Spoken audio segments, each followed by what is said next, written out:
Hello students, welcome to physics দাদা online প্ল্যাটফর্মে তোমাদের সকলকে স্বাগত। আমি তোমাদের রসায়ন শিক্ষক, রসায়ন বন্ধু নাজমুল স্যার। আজ আমি তোমাদেরকে পরমাণুর গঠন যে অধ্যায়টি রয়েছে সেই অধ্যায়টি তোমাদেরকে পড়াবো খুব সুন্দরভাবে, খুব ভালো করে তোমরা বোঝার চেষ্টা করবে। আশা করি আজকের পরে এই অধ্যায় থেকে তোমাদের কোনো প্রশ্ন পরীক্ষায় আটকাবে না এবং তোমরা মুখস্থ নয়, বুঝে বুঝে বিষয়টিকে তুমি মনে রাখার চেষ্টা করবে। তো চলো আমরা শুরু করতে চলেছি পরমাণুর গঠন। কি শুরু করতে চলেছি? পরমাণুর গঠন। আচ্ছা স্যার, পরমাণুটাই কি? তাহলে পরমাণু হলো পদার্থের ক্ষুদ্রতম কণা। পদার্থের মধ্যে বিভিন্ন ধরনের পদার্থ যে কি দিয়ে তৈরি, পদার্থ কি দিয়ে তৈরি, বিজ্ঞানীরা বিভিন্ন গবেষণার পরে বিজ্ঞানীরা আবিষ্কার করলেন, বিজ্ঞানীরা বললেন যে পরমাণু দিয়ে পদার্থ তৈরি হয়, পদার্থের ক্ষুদ্রতম কণা। এরপরে বিজ্ঞান উন্নত হয়েছে, বিজ্ঞান আরো তার উন্নতির চরম শিখরে পৌঁছেছে। বিজ্ঞানীরা তারপরেও গবেষণা বন্ধ করেনি, তারা গবেষণা করে যাচ্ছে। এইভাবে বিজ্ঞানীরা গবেষণা করতে করতে বিজ্ঞানীরা আবিষ্কার করলেন যে না, পরমাণুও কি দিয়ে তৈরি, পরমাণুর মধ্যে কি কি কণা রয়েছে। বিজ্ঞানীরা আবিষ্কার করে বললেন, বিভিন্ন বিজ্ঞানী এখানে রয়েছেন, বিভিন্ন বিজ্ঞানী তাদের আবিষ্কারের মাধ্যমে বিজ্ঞানীরা বললেন যে পদার্থের মধ্যে বিভিন্ন ক্ষুদ্র ক্ষুদ্র পদার্থের মধ্যে পরমাণু থাকে, পরমাণু দ্বারা পদার্থ তৈরি হয়, আর পরমাণুর মধ্যে আরো ক্ষুদ্র ক্ষুদ্র কণা থাকে। সেই কণাগুলিকে বিজ্ঞানীরা তিন ভাগে ভাগ করলেন। একটাকে বললেন স্থায়ী কণা, একটাকে বললেন অস্থায়ী কণা এবং একটাকে বললেন সংমিশ্র। দেখো, স্টেবল পার্টিকেল মানে হলো স্থায়ী কণা। স্টেবল পার্টিকেল মানে হলো স্থায়ী কণা। কি কি পড়ছে স্থায়ী কণার মধ্যে? ইলেকট্রন। স্থায়ী কণার মধ্যে কি কি পড়ছে? ইলেকট্রন। আর কি পড়ছে? আর পড়ছে প্রোটন। আর কি পড়ছে? নিউট্রন। তোমরা নাম শুনেছো এগুলোর নিশ্চয়ই, যে পরমাণু কি দিয়ে তৈরি? ইলেকট্রন, প্রোটন এবং নিউট্রন দিয়ে তৈরি। এছাড়াও বিজ্ঞানীরা আরো বিভিন্ন কণার কথা বলেছিলেন, যেগুলো হলো অস্থায়ী কণা। কি অস্থায়ী কণা? পজিট্রন। কি অস্থায়ী কণা? পজিট্রন। আচ্ছা, আর কি অস্থায়ী কণা আছে স্যার? মেসন কণা। মেসন। এবং আর কি কণা আছে? নিউট্রিনো। তাহলে এই এই তিনটি কণা সম্পর্কে তোমাদের ডিটেলস না জানলেও চলবে। তোমরা মনে রাখবে পরমাণুর মধ্যে কিছু অস্থায়ী কণা পাওয়া যায়, যেগুলি হলো পজিট্রন, মেসন এবং নিউট্রিনো। এবং কম্পোজিটের মধ্যে কারা পড়ছে? সংমিশ্র কণা, আলফা কণা বা আলফা পার্টিকেল। কি কণা? আলফা কণা। তাহলে তোমরা বুঝে গেছো। এইবার আমরা দেখব যে ইলেকট্রন কিভাবে আবিষ্কার হলো, প্রোটন কিভাবে আবিষ্কার হলো, নিউট্রন কিভাবে আবিষ্কার হলো। পরমাণুর মধ্যে এই যে ইলেকট্রন, প্রোটন, নিউট্রন আছে, এগুলো আবিষ্কার হয়েছে। মানুষ কিভাবে জানলো, এই পৃথিবীর মানুষ কিভাবে জানলো যে পরমাণুর মধ্যে ইলেকট্রন আছে? তো চলো আমরা দেখে নিই যে কিভাবে বিজ্ঞানীরা আবিষ্কার করলেন যে পরমাণুর মধ্যে কি আছে? ইলেকট্রন আছে। তো এই এই ইলেকট্রন আবিষ্কারের পিছনে তিনজন বিজ্ঞানীর হাত রয়েছেন। কি কি বিজ্ঞানী? একজন বিজ্ঞানীর নাম ছিল কি? বিজ্ঞানী ক্রুক্স। আরো একজন বিজ্ঞানী ছিলেন, তার নাম কি ছিল? বিজ্ঞানী থমসন। কি ছিল? বিজ্ঞানী থমসন। ঠিক আছে, চলো আমরা ধীরে ধীরে আমরা দেখবো যে কিভাবে কিভাবে ইলেকট্রনের আবিষ্কার হলো, কিভাবে বিজ্ঞানীরা ইলেকট্রন আবিষ্কার করলেন। দেখো, বিজ্ঞানী ক্রুক্স বলে যে একজন বিজ্ঞানী ছিলেন না, তিনি একটা কি করেছিলেন? তিনি একটা ডিসচার্জ টিউব বানিয়েছিলেন। তোমাদের কাছে এই শব্দটা একটু অন্যরকম মনে হতে পারে, ঠিক আছে? ডিসচার্জ টিউব মানে কি? একটা কাঁচের টিউব, তার মধ্যে তিনি একটা নির্দিষ্ট গ্যাস রেখেছিলেন। হতে পারে সেটা অক্সিজেন, হতে পারে সেটা নাইট্রোজেন, হতে পারে সেটা হাইড্রোজেন, যে কোনো একটি নির্দিষ্ট গ্যাস রেখেছিলেন। এবং এই যে কাঁচের টিউব, তারা ডিসচার্জ টিউব মানে কি? একটি কাঁচের টিউব, যে টিউবের মধ্যে দুদিকে দুটি ধাতব পাত ছিল, যে টিউবের দুই দিকে দুটি ধাতব পাত ছিল। এবং সেই কাঁচের টিউবের মধ্যে বিজ্ঞানী ক্রুক একটা হাইড্রোজেন বা নাইট্রোজেন বা অক্সিজেন যে কোনো একটি নির্দিষ্ট গ্যাস রেখেছিলেন। এবং এই ধাতব এবং এই ধাতব পাতগুলোর সাথে তিনি কি করেছিলেন? একটি তারের সাহায্যে তিনি যুক্ত করেছিলেন। দুদিকে দুটো পাতকে তিনি তারের সাহায্যে যুক্ত করেছিলেন। কার সাথে যুক্ত করেছিলেন? একটি তড়িৎ উৎসের সাথে। একটি কার সাথে? তড়িৎ উৎসের সাথে। ঠিক আছে, যে তড়িৎ উৎসের বিভব প্রভেদ ছিল 10,000 ভোল্ট। কত ভোল্ট? 10,000 ভোল্ট। 10,000 ভোল্ট। এবং যেই তিনি এই কাঁচের টিউবের সঙ্গে দুটো পাতকে যখন কারেন্টের তারের সাথে যুক্ত করলেন, তিনি দেখলেন এক প্রকার অদৃশ্য রশ্মি ক্যাথোড থেকে অ্যানোডের দিকে, ক্যাথোড থেকে অ্যানোডের দিকে প্রবাহিত হচ্ছে। আচ্ছা স্যার, ক্যাথোড কি? এই ধাতব পাতগুলিকে, একটা ধাতব পাতকে ক্যাথোড বলা হয়, এদিকের পাতটাকে ক্যাথোড বলা হয়, আর এই দিকের এই ধাতব পাতকে অ্যানোড বলা হয়। বিজ্ঞানী ক্রুগস দেখলেন যে এক প্রকার কি, এক প্রকার অদৃশ্য রশ্মি ক্যাথোড থেকে অ্যানোডের দিকে যাচ্ছে। তিনি এই রশ্মিটির নাম দিলেন ক্যাথোড রশ্মি। তাহলে ক্যাথোড রশ্মি কি? যে ক্যাথোড থেকে অ্যানোডের দিকে যে রশ্মি প্রবাহিত হয় এই টিউবের মধ্যে, সেই রশ্মির নাম দিলেন কি? ক্যাথোড রশ্মি। সেই রশ্মির কি নাম দিলেন? ক্যাথোড রশ্মি। তাহলে ক্যাথোডের দিক থেকে অ্যানোডের দিকে একটা রশ্মি যাচ্ছে। এবার মনে হলো যে স্যার, এটা যদি অদৃশ্য রশ্মি হয় তাহলে বিজ্ঞানী ক্রুগস কিভাবে দেখলেন? বিজ্ঞানী ক্রুগস কিভাবে দেখলেন? এই ধাতব পাতের মধ্যে ছিদ্র করে দেওয়া হয়েছিল ছোট্ট ছোট্ট, এবং এর পিছনে এই ধাতব পাত ছিদ্র করে দেওয়া হয়েছিল, এবং এই ধাতব পাতের এই কাঁচের টিউবের পিছনে জিঙ্ক সালফেটের একটা কোডিং লাগিয়ে দেওয়া হয়েছিল। কোডিং। এবং এই রশ্মিটা দেখা যাচ্ছে না, কিন্তু দেখা যাচ্ছে এই জিঙ্ক সালফাইডের পাতের উপরে না আলো চমকাচ্ছে চমকাচ্ছে চমকাচ্ছে। তার মানে বিজ্ঞানীরা কি ভাবলেন? নিশ্চয়ই কিছু না কিছু এদিক থেকে এদিকে যাচ্ছে। তো এইভাবে ওই অদৃশ্য রশ্মির নাম দেওয়া হলো কি? তাহলে ক্যাথোড রশ্মি। এইবার এরপরে একজন বিজ্ঞানী চলে এলেন, তার নাম হচ্ছে বিজ্ঞানী থমসন। বিজ্ঞানী থমসন কি করলেন? এই যে রশ্মি, এই যে ক্যাথোড রশ্মি, এই ক্যাথোড রশ্মির তিনি কি করলেন? এই ক্যাথোড রশ্মির তিনি বৈশিষ্ট্য নির্ণয় করার চেষ্টা করলেন। তো আমরা দেখব যে বিজ্ঞানী থমসন কিভাবে এই ক্যাথোড রশ্মির বৈশিষ্ট্যকে তিনি নির্ণয় করেছিলেন, বা ক্যাথোড রশ্মির প্রকৃতিকে তিনি নির্ণয় করেছিলেন। চলো, তাহলে বিজ্ঞানী ক্রুগস কি করলেন? বিজ্ঞানী ক্রুগস তিনি খুব বুদ্ধিমান ছিলেন। তিনি কি করলেন? তিনি এই ক্যাথোড রশ্মির গতিপথে না, এই ক্যাথোড রশ্মির গতিপথে তিনি একটি পাখা বা ব্লেড রাখলেন, এবং দেখলেন এই ব্লেডটা ঘুরছে। তখন বিজ্ঞানী থমসন মনে করলেন, না দেখো, ঘুরবে কে? মনে করো তুমি এখন দাঁড়িয়ে রয়েছো, কেউ তুমি ধরো একদিন পড়াশোনা করোনি, ক্লাসে গেছো, স্যার পড়া ধরেছে, তোমাকে স্যার হচ্ছে ঠাস করে একটা গালে দিল, দেওয়ার পরে তোমার মুখটা এভাবে ঘুরে গেল। তোমার মুখটা ঘুরলো কেন? তাহলে এই যে স্যারের হাতের একটা বেগ আছে, তাই না? স্যার একটা হাত যে এরকম ভাবে নিয়ে এসছে, মানে বেগ আছে, এবং এই হাতের একটা ভর আছে। তার মানে এই হাতের ভর আর বেগ আছে বলেই তোমার মাথাটা কিন্তু এভাবে ঘুরে লেগেছে তোমার, যদিও যাই হোক, তো পড়া করনি, লাগবেই তো। তো মুখটা এইভাবে ঘুরে গেল। তার মানে কি, কেউ যদি কোনো বস্তু কণা যদি কোনো ভর বা বেগ থাকে, কোনো বস্তুর ভর এবং বেগ থাকলে সে যখন অন্য কোনো বস্তুর উপরে গিয়ে আঘাত করে না, তখন সেই বস্তুটা ঘুরে যায়। তো যখন বিজ্ঞানী থমসন দেখলেন যে এই পাখাটা ঘুরছে, তখন বিজ্ঞানী থমসন চিন্তা করলেন যে না, এই রশ্মির নিশ্চয়ই ভরও আছে, বেগও আছে। ওকে, এবং তিনি দেখলেন এই যে পাখাটা এখানে রাখা আছে, এই পাখার একটা শ্যাডো পিছনের দিকে পড়ছে।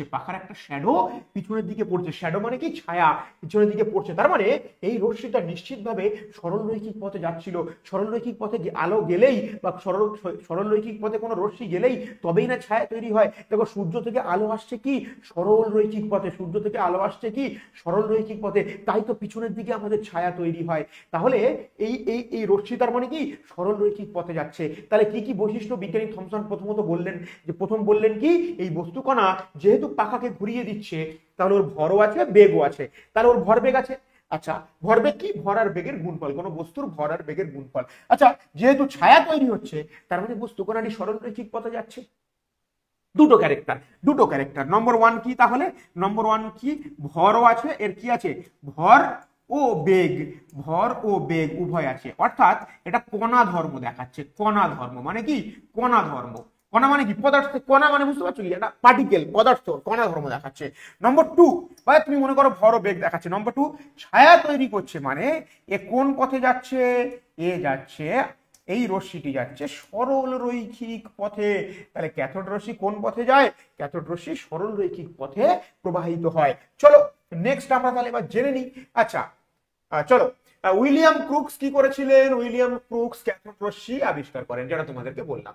জে থমসন কি করেছিলেন? জে থমসন, এই যে ছবিটা এখানে দেওয়া আছে দেখো, এটাই একটা ব্লেড, এটা এখানে একটা ব্লেড, এটাই একটা পাখা, এটাই একটা পাখা, ওকে, এটা একটা, তাহলে ঘুরছে।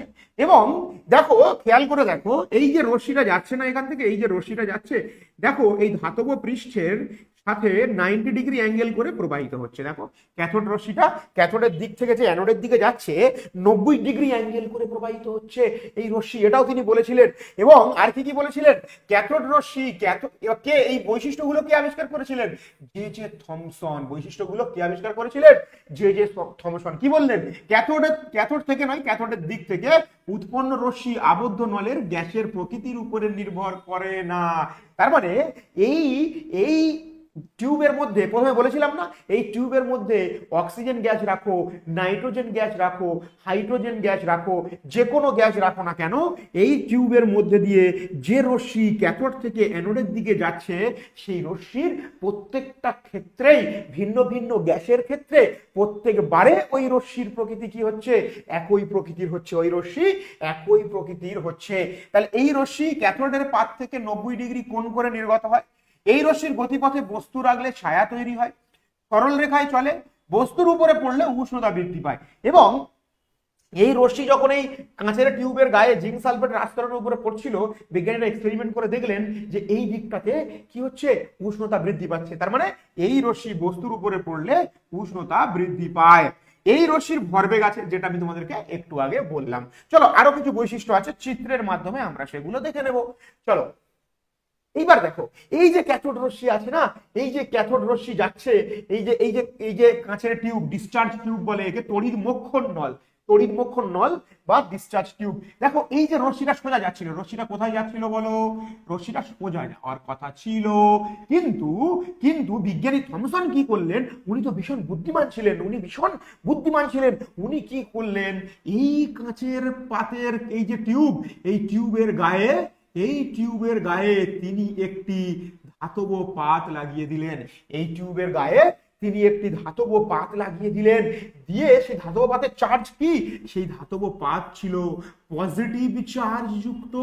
সেই ধাতব পাত পজিটিভ চার্জ যুক্ত বা ধনাত্মক আধান যুক্ত পজিটিভ পাত। এবং তিনি খেয়াল করলেন, তিনি অবজার্ভ করলেন যে রশ্মিটা কিছুক্ষণ আগে সোজা পথে যাচ্ছিল, সে তো আর সোজা পথে যাচ্ছে না, সে কি করছে? সে ক্যাথোড সোজা পথে না গিয়ে ও পজিটিভ চার্জ যুক্ত পাতের দিকে আসছে। এই যে পজিটিভ চার্জ যুক্ত পাতের দিকে এলো, তখন তিনি সিদ্ধান্ত আসলেন যে না, এই ক্যাথোডের দিক থেকে যে রশ্মি অ্যানোডের দিকে যাচ্ছিল, সেই রশ্মির প্রকৃতি ঋণাত্মক, নেগেটিভ। তাই তিনি কি বললেন? বিজ্ঞানী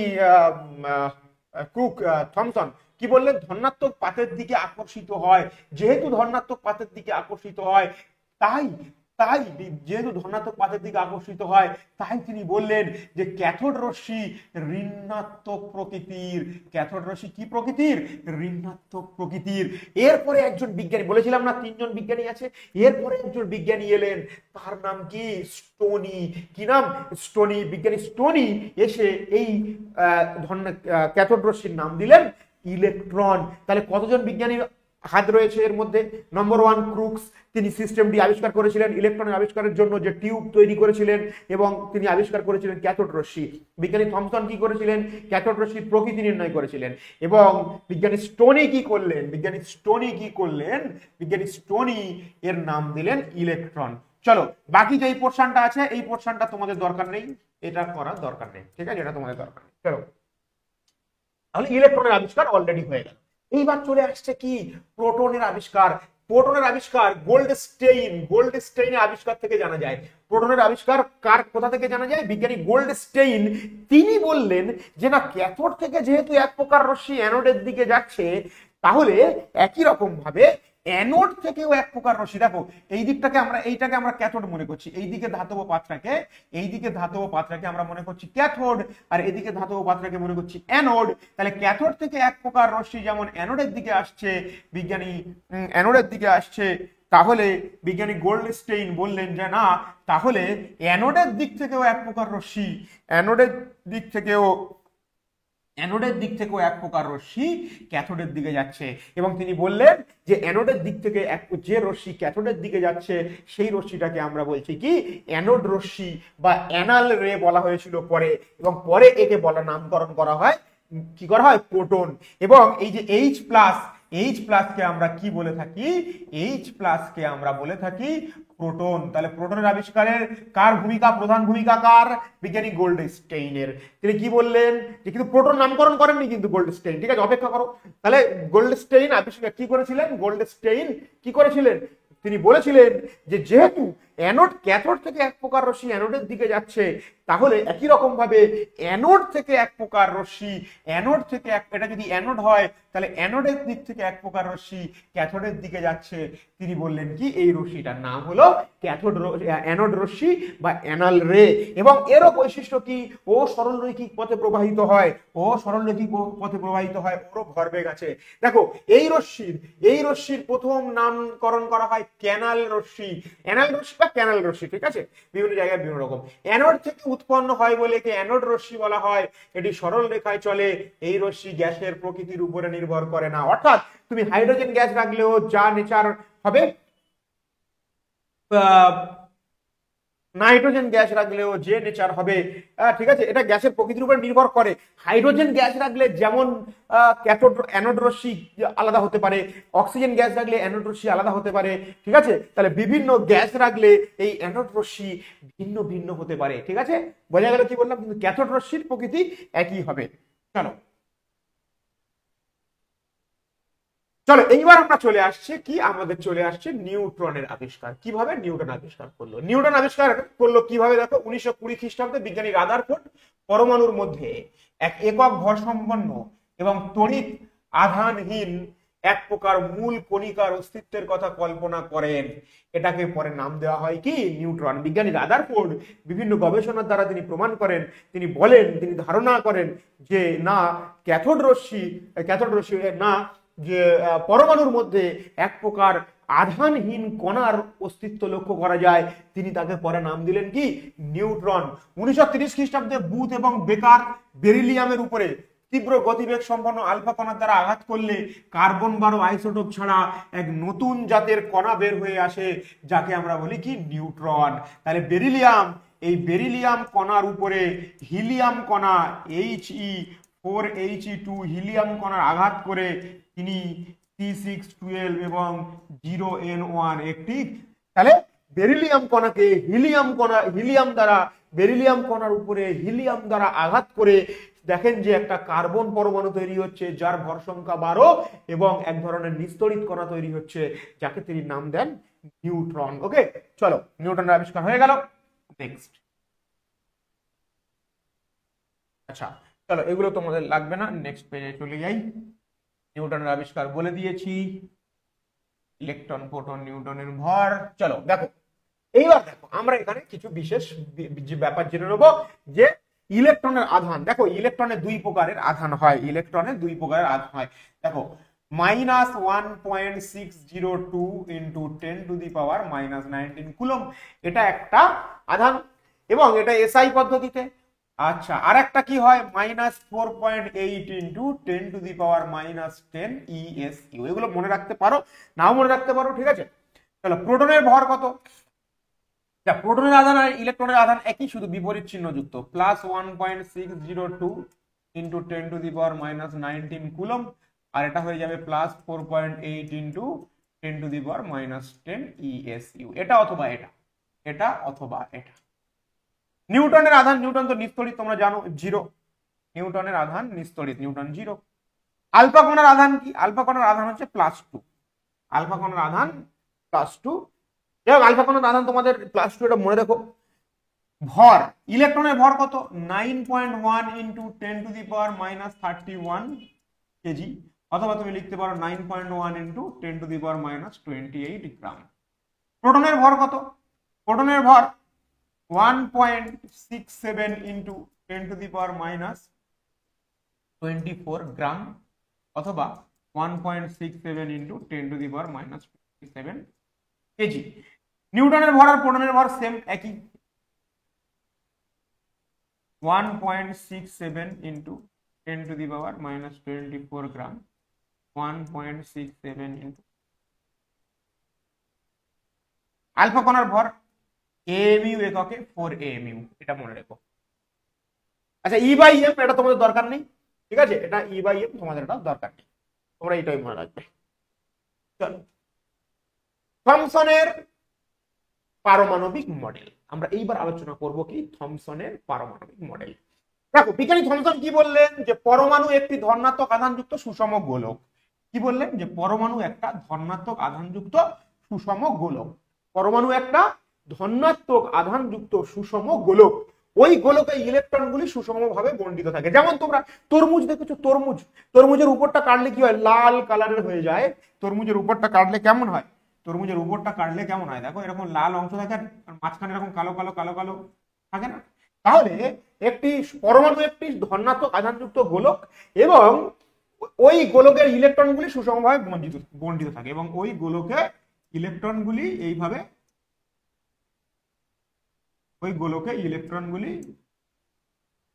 সুষমভাবে কি থাকে, বণ্টিত থাকে। বুঝতে পেরেছ? এই মডেলকে প্লাম পুডিং মডেল বলে।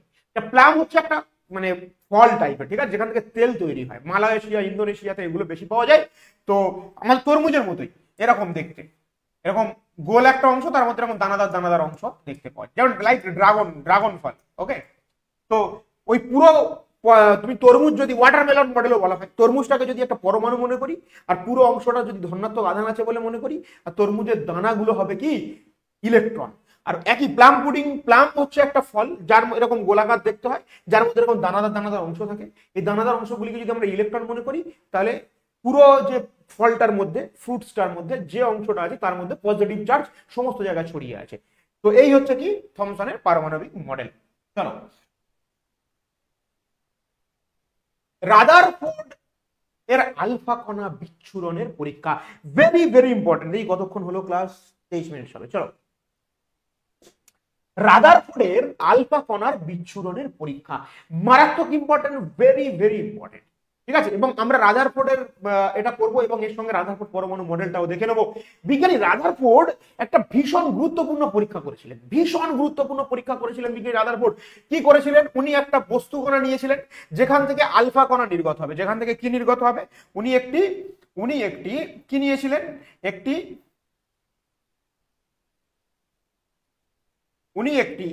উনি একটি বস্তু কণা নিয়েছিলেন যেখান থেকে কি নির্গত হবে, যেখান থেকে আলফা কণা নির্গত হবে। কি নির্গত হবে, যেখান থেকে আলফা কণা নির্গত হবে। আর আলফা কণা মানেই তোমরা জানো He+2 ধনাত্মক আধানযুক্ত হিলিয়াম কণা, ধনাত্মক আধানযুক্ত হিলিয়াম কণাকে আলফা কণা বলে। সেই আলফা কণা উনি একটা উৎস থেকে আলফা কণা নির্গত হবে এমন একটি বস্তু নিয়েছিলেন এবং তিনি কি করেছিলেন, এই যে অংশটা দেখছো না, এটা হচ্ছে একটা জিঙ্ক সালফাইডের পর্দা। এটা কি আছে এর মধ্যে রয়েছে জিঙ্ক সালফাইড। এবং এই যে দেখছো না মাঝখানের অংশটা, দেখছো এটা কি, এটা হলো একটা গোল্ড ফয়েল, অর্থাৎ সোনার একটা খুবই পাতলা পাত। তাহলে এটা একটা সিস্টেম বানিয়েছিলেন। আর এখানে একটা লেডের প্লেট দিয়েছিলেন, এটা একটা লেড ধাতব পাতের প্লেট। তাহলে দেখো একটা কি করেছিলেন বিজ্ঞানী রাদারফোর্ড, একটা বস্তু কণা নিয়েছিলেন যার মধ্য থেকে কি নির্গত হবে, আলফা কণা নির্গত হবে। এবং তিনি একটা জিঙ্ক সালফাইডের আস্তরণযুক্ত একটা পাত বা জিঙ্ক সালফাইডের একটা পর্দা নিয়েছিলেন, তার মধ্যে একটা সোনার পাত রেখেছিলেন। ধীরে ধীরে সব বুঝতে পারবে। এইবার যখন এখান থেকে আলফা কণা বিচ্ছুরণ হতে শুরু করলো, তিনি দেখলেন যে এখান থেকে গিয়ে আলফা কণাগুলো সব এই সোনার পাত ভেদ করে এইভাবে এদিকে চলে আসছে, বেশিরভাগ 99% আলফা কণা এবং খুবই অল্প পরিমাণ আলফা কণা এখান থেকে ধাক্কা লেগে আবার ব্যাক করে ফিরে আসছে। তাহলে কি, তাহলে বিজ্ঞানী রাদারফোর্ডের আলফা কণা বিচ্ছুরণের পরীক্ষা কি, তিনি একটা বস্তু কণা নিয়েছিলেন, যিনি একটা বস্তু নিয়েছিলেন যার মধ্যে থেকে আলফা কণা নির্গত হবে, তার সামনে কি রেখেছিলেন, একটা জিঙ্ক সালফাইডের পর্দা, এবং তার ভিতরে কি ছিল, একটা গোল্ড ফয়েল বা সোনার পাতলা পাত। যখন আলফা কণা এখান থেকে নির্গত হতে শুরু করলো, 99.99% অধিকাংশ আলফা কণা এই সোনার পাত ভেদ করে বাইরে বেরিয়ে চলে গেল এবং খুবই অল্প পরিমাণে আলফা কণা এইভাবে ধাক্কা দিয়ে এদিকে চলে আসলো। এখান থেকে বিজ্ঞানী রাদারফোর্ড কি বুঝলেন, যে না, এখানে যে সোনার পাত্র আমি নিয়েছিলাম, সেই সোনার পাতের মধ্যে যে সোনার পরমাণু আছে, সেই পরমাণুর অধিকাংশ অংশই ফাঁকা, অধিকাংশ অংশই ফাঁকা। খুব আবার দেখলেন যে খুব অল্প পরিমাণে আলফা কণা ব্যাক করে চলে আসছে, মানে কি, ওই সোনার পরমাণুর মধ্যে এমন একটা জায়গা আছে, এমন একটা জায়গা আছে যে জায়গায় এই আলফা কণা যে জায়গা থেকে ভেদ করে বাইরে বেরিয়ে যেতে পারছে না, তার মানে পরমাণুর মধ্যে একটা নিরেট জায়গা আছে। এবং তিনি দেখলেন, তিনি আরো বললেন যে আমি যে কণাটা পাঠাচ্ছি তার আধান তো +2, তাহলে এখানে ধাক্কা দিয়ে আবার বেরিয়ে আসছে, মানে এখানে ধাক্কা দিয়ে আবার বেরিয়ে আসছে, মানে এটা বিকর্ষণ করছে এক প্রকার। আর আমরা জানি ধনাত্মক ধনাত্মক আধানকে বিকর্ষণ করে, ঋণাত্মক ঋণাত্মক আধানকে বিকর্ষণ করে। যেহেতু আলফা কণার আধান ধনাত্মক আর ও সোনার পাতে গিয়ে ধাক্কা দিয়ে এদিকে চলে আসছে, তার মানে কি হচ্ছে, কিছু পরিমাণ আলফা কণা এখানে ধাক্কা দিয়ে বেরিয়ে চলে আসছে, মানে কি, ধাক্কা দিয়ে বেরিয়ে চলে আসছে মানে নিশ্চয়ই সোনার পাতের মধ্যে এমন একটি জায়গা আছে যেখানে ধনাত্মক আধান আছে, ধনাত্মক আধান আছে। না হলে তো এই ধনাত্মক আধান বিকর্ষণ হয়ে বেরিয়ে আসতো না। কখন বিকর্ষণ হয়, দেখো, বিকর্ষণ হয়ে বেরিয়ে আসছে মানে কি, এটা বিকর্ষণই করছে। দেখো, এই দিক দিয়ে যাচ্ছে, গিয়ে ধাক্কা দিয়ে চলে আসছে, মানে কি, ধরো আমি ছুটতে ছুটতে গেলাম, গিয়ে একটা দেওয়ালে ধাক্কা দিয়ে আমি আবার ব্যাক করে চলে আসছি, মানে কি, দেওয়ালের সাথে আমার বিকর্ষণ হচ্ছে, দেওয়ালের সাথে আমার বিকর্ষণ হচ্ছে। তাহলে তিনি বললেন যে না, তাহলে এই যে যেহেতু ব্যাক করে চলে আসছে, মানে এটা তিনি সিদ্ধান্ত করলেন যে পরমাণুর মধ্যে এমন একটি জায়গা আছে, এমন একটি জায়গা আছে যে জায়গায় কি আছে, যে জায়গায় ধনাত্মক আধান আছে, যে জায়গায় পরমাণুর মধ্যে এমন একটি জায়গা আছে যেখানে ধনাত্মক আধান আছে।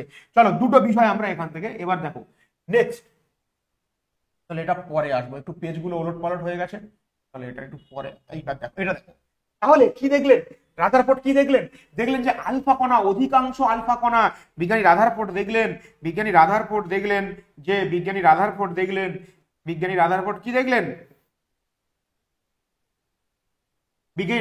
দেখলেন যে অধিকাংশ আলফা কণা এইভাবে কি হচ্ছে, ভিতর দিয়ে বেরিয়ে চলে যাচ্ছে।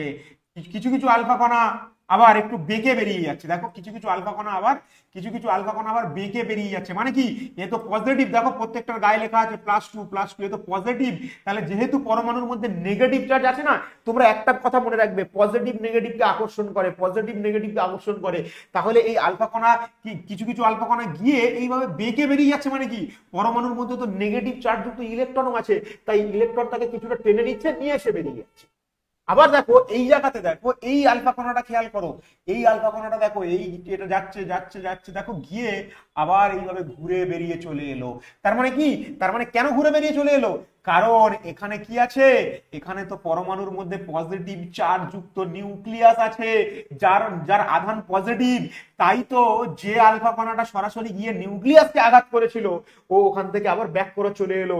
কারণ কি, বিকর্ষণ হয়েছে, পজিটিভকে বিকর্ষণ করে। ওকে, চলো, তাহলে পরে বিজ্ঞানী তার যেহেতু অধিকাংশ আলফা কণা বেরিয়ে চলে যাচ্ছে, তাহলে কি সিদ্ধান্তে আসেন, পরমাণু অধিকাংশ অংশই ফাঁকা।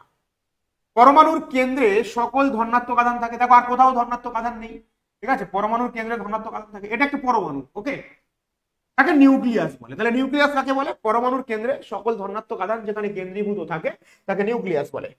ইলেকট্রনগুলি নিউক্লিয়াসের বাইরে ফাঁকা অংশে অবস্থান করে। আর নিউক্লিয়াসের বাইরে যে ফাঁকা অংশ আছে, সেই জায়গাগুলোতে ইলেকট্রন অবস্থান করে। আর ইলেকট্রনের আধান নেগেটিভ, আর ইলেকট্রন অবস্থান করছে বলেই এই পজিটিভ চার্জ যুক্ত হিলিয়াম কণাগুলোকে কিছুটা নিজের কাছে টেনে নিয়ে তবে সে বাইরে বের করে দিচ্ছে। আচ্ছা, চলো, এই পয়েন্টটা তোমাদের দরকার নেই, this point not for you. Okay, চলো নেক্সট, এই দুটো পয়েন্ট। আচ্ছা, রাদারফোর্ড পরমাণু পড়ে, তাহলে রাদারফোর্ড কি বললেন, বিজ্ঞানী রাদারফোর্ড বললেন যে নিউক্লিয়াসকে কেন্দ্র করে ইলেকট্রনগুলি বৃত্তাকার পথে ঘুরছে। নিউক্লিয়াসে, এবং তার আগে কি বললেন, পরমাণু দুটি অংশ, নিউক্লিয়াস ও ইলেকট্রন মহল। তাহলে পরমাণুর কটি অংশ, পরমাণুর দুটি অংশ, একটাকে বলে নিউক্লিয়াস, আর সেই নিউক্লিয়াসের কেন্দ্র করে ইলেকট্রনগুলি ঘুরছে। এবং পরমাণুর নিউক্লিয়াসের পরমাণুর সমস্ত ভর কোথায় কেন্দ্রীভূত থাকে? এবং তিনি বললেন পরমাণুর সমস্ত ভর নিউক্লিয়াসের মধ্যে কেন্দ্রীভূত থাকে।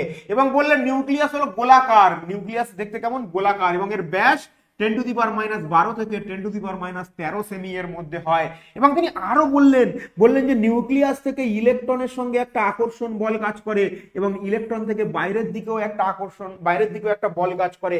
খেয়াল করে দেখো ভালো করে, নিউক্লিয়াস আর ইলেকট্রনের মধ্যে একটা আকর্ষণ বল কাজ করে, ইলেকট্রন থেকে বাইরের দিকেও একটা বল কাজ করে। এই দুটো বল সমান হলেই তবে বৃত্তাকার পথে ঘুরবে। তুমি খেয়াল করে দেখো, তুমি আঙুলের মধ্যে একটা দড়ি বেঁধে তুমি বন বন বন বন করে তুমি ঘোরাচ্ছ, তুমি ফিল করবে, তুমি অনুভব করবে যে ওই বস্তুটা যাকে তুমি ঘোরাচ্ছ, ওই বস্তুটা যেন তোমার আঙুলকে টানছে, এবং ঘোরাতে ঘোরাতে ঘোরাতে ঘোরাতে হঠাৎ এমনও হতে পারে যে যে বস্তুটাকে তুমি ঘোরাচ্ছিলে সে ছট করে বাইরে চলে গেল। তার মানে কি? ওই বস্তুকেও বাইরের দিকে একজন টানছে। তার মানে যখন বৃত্তাকার পথে কেউ ঘোরে, তার দুটো বল কাজ করে, একটা বল কাজ করে বাইরের দিকে, আর একটা বল কাজ করে ভিতরের দিকে। ওকে, চলো নেক্সট। আচ্ছা, তোমরা এখান থেকে একটা পয়েন্ট মনে রাখতে পারো, পরমাণুর মনে রাখার দরকার নেই, তোমাদের রাদারফোর্ড পরমাণু মডেলের ত্রুটিতে আমরা যাব। চলো এবার আমরা রাদারফোর্ড পরমাণু মডেলের ত্রুটি বা সীমাবদ্ধতা নিয়ে আলোচনা করব, যে বিজ্ঞানী রাদারফোর্ডের পরমাণু মডেলের ত্রুটি কি ছিল। তাহলে রাদারফোর্ড পরমাণু মডেলের ত্রুটি নিয়ে আমরা আলোচনা করব। রাদারফোর্ড পরমাণু মডেলের ত্রুটি নিয়ে আমরা আলোচনা করব। রাদারফোর্ড পরমাণু মডেলের